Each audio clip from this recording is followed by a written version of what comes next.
मुर्दाबाद मुर्दाबाद। नारी निर्यातना बंद करो, बंद करो, बंद करो, नारी निर्यातना बंद करो, बंद करो, बंद करो, नारी निर्यातना बंद करो, बंद करो, बंद करो। मोहन मुर्दाबाद मुर्दाबाद। मोहन सरकार मुर्दाबाद। कौनसी जगह जदि किसी अत्याचार हुए बा कौनसी व्यक्ति प्रति अन्याय हुए से जाए थाना को।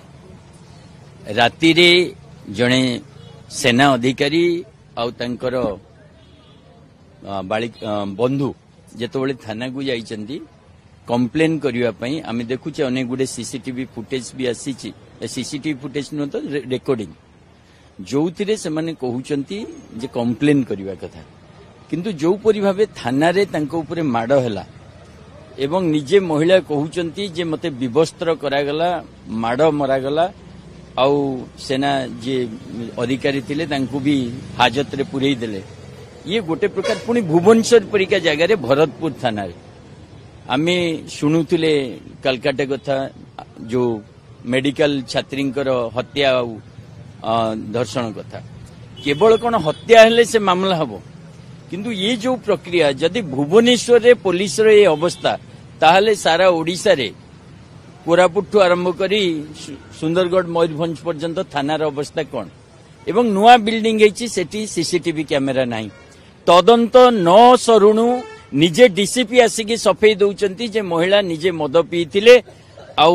उत्पाद करुथिले तेणु किछि कार्यानुष्ठान जो प्रकार जस्टिफिकेशन आरंभ होईछि एथुरु गोटे कथा स्पष्ट जे ए पुलिस आउ प्रशासन कोनोसी प्रकार सत आगु को आसु ए कथा चाहंती नाही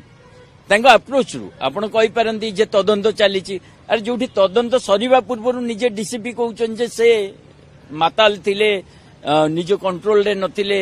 मिसबिहेव कले तमे जदि ए स्टेटमेंट दउछ सेथुरु गोटे कथा स्पष्ट जे तमे घंटो गोडेइबा को चाहुछ एवं ये केवल भरतपुर थानार घटना नुह आमे अतीत रे देखिछे सुंदरगढ़ रे थानार घटना देखिछे ढेंकानाल रो घटना देखिछे विभिन्न थानार घटना तेणु ओडिशा रे ई जो अराजकता चलीची आ पुलिस प्रशासन द्वारा ता उपरे दृढ़ कार्यानुष्ठान ग्रहण करा जिवा कथा केवल ये गोटे जातीय घटना घटिला परे नेशनल मीडिया नेला परे मुख्यमंत्री या उपरे मंतव्य दउचंदी उपमुख्यमंत्री निजे जने महिला तांको मंतव्य बहुत लेट रे आछि तो यार कारण कोन यार कारण होची जे ओडिशा रे जहा चलीबो समस्त सही जिवे ओडिशा रे जनसाधारण शांत एया एटा को ओडिशावासी सहीबे नै आम आदमी पार्टी तरफ आम आज तीनटा प्रमुख दाबी करूँ नंबर 1 तमे आंकु केवल सस्पेंड करदेले चलिबो नै तुरंत तांको विरुद्ध रे कार्यानुष्ठान जो जेल रे भर्ती करा जो जेमती तमे जे कोनोसी व्यक्ति को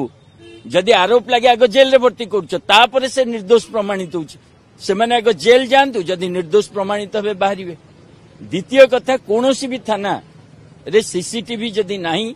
ताले सरकार निष्पत्ति नियंतु जे समयबद्ध तरीका रे विदिन 1 वीक 2 वीक सबु थाना रे सीसीटीवी लगेबे ये तो गोटे बड़ कथा नुहे जे सीसीटीवी कैमेरा लगेबा भुवनेश्वर परिका जगह रे नुआ बिल्डिंग हेछि आ सेतिरे तमे सीसीटीवी कैमेरा लगेन ये गोटे डेलिबरेट अटेम्प्ट पुलिस रो जे ना सीसीटीवी थिबो ना प्रमाण थिबो तेनु तुरंत सीसीटीवी कैमेरा लगा जाऊ। तृतीय घटना होउछि जो परि भाबे डीसीपी मंतव्य दैचंदी एथिरे जना पड़ुछि तांकर भी भूमिका रहिछि घंटो गोडेइबा पई निज कर्मचारी को बंचेबा पई तेनु सरकार गोटे उच्च स्तरीय तदंत करंतु एवं कोर्ट रो माने सुनुछि आर्मी ऑफिसर को भी रिक्वेस्ट आछि